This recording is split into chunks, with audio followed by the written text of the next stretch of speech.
A signature part of the city skyline, and even in the 21st century, wood water tanks still have a unique and necessary job here, providing water to millions of homes. The Rosenwach family has put its stamp on the city since the late 19th century. Well, the tank is an icon of the city. It's you can almost consider it to be a flag. It has so much local color of a city of glass and stone. And it's locally made. The Rosenwach Tank Company's factory is in Williamsburg.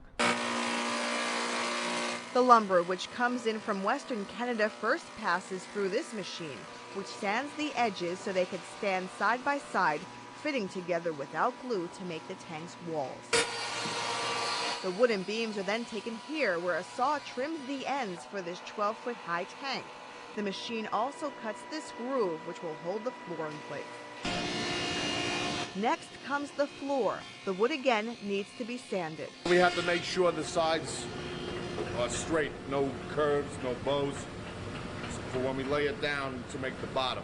This tank's diameter is 13 feet. The ends of these boards are rounded and then laid down flat so they can be numbered in order. As much as we can do here, we do on the ground to make it easier for them to put it together just like a kid up on the roof as close as possible.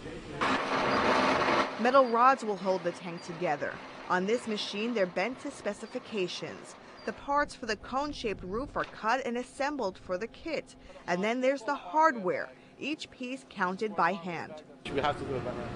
Yeah, we don't have a little, machine to do it for us. So we do everything to make sure we count it right. Don't want no mistakes up there. Up there means here, 40 feet above the roof.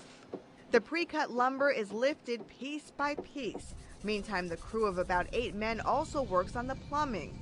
When complete, this tank will hold 8,500 gallons of water. The business is definitely an art. The men are craftsmen. It takes years of practice and an appreciation of each other to perform.